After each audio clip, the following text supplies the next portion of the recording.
Jeep സവാരി നിരോധിച്ച ജില്ലാ കളക്ടറുടെ നടപടി പിൻവലിക്കണമെന്നാവശ്യപ്പെട്ട മൂന്നാർ മോട്ടോർ തൊഴിലാളി യൂണിയൻ CITUവിന്റെ നേതൃത്വത്തിൽ പ്രതിഷേധ പ്രകടനവും റോഡ് ഉപരോധവും മൂന്നാറിൽ സംഘടിപ്പിച്ചു. മോട്ടോർ തൊഴിലാളി യൂണിയൻ പ്രസിഡന്റ് KK വിജയൻ പ്രതിഷേധ പരിപാടി ഉദ്ഘാടനം ചെയ്തു. കഴിഞ്ഞ ദിവസം രാത്രിയിലാണ് ഇടുക്കിയിലെ ജീപ്പ് സഫാരി നിരോധിച്ചുകൊണ്ടുള്ള ജില്ലാ കളക്ടറുടെ ഉത്തരവ് ഇറങ്ങിയത്.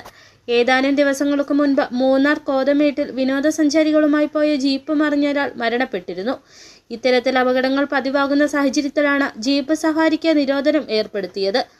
ജില്ലയിൽ 5000-ഓളം ഡ്രൈവർമാർ ജീപ്പ് സഫാരിയിലൂടെ ഉപജീവനം നടത്തുന്നുണ്ട്. എന്നാൽ ഒറ്റ ദിവസം കൊണ്ട് കളക്ടർ ഈ ഉത്തരവിടാനുണ്ടായ സാഹചര്യം എന്താണെന്ന് വ്യക്തമാക്കണമെന്നും സമരം ഉദ്ഘാടനം ചെയ്ത് മോട്ടോർ തൊഴിലാളി യൂണിയൻ പ്രസിഡന്റ് KK വിജയൻ പറഞ്ഞു.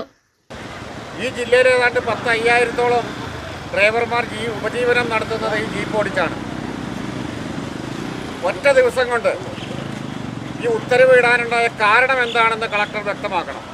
കഴിഞ്ഞ ദിവസം ഒരു ദാരുണമായ സംഭവം കോതമേട്ടിൽ ഉണ്ടായിട്ടുണ്ട്. ഒരാൾ മരണപ്പെട്ടിട്ടുണ്ട്.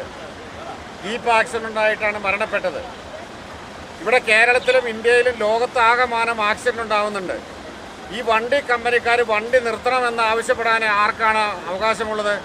അവർക്ക് അതിനുള്ള നിയമമുണ്ടോ?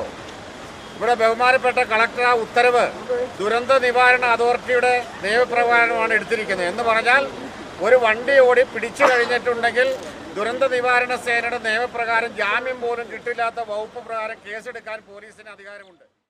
നേതാക്കളായ കൃഷ്ണൻ, ജയപ്രകാശ് തുടങ്ങി നിരവധി ഡ്രൈവർമാരും പ്രതിഷേധ സമരത്തിൽ പങ്കെടുത്തു. City vision, Munnar.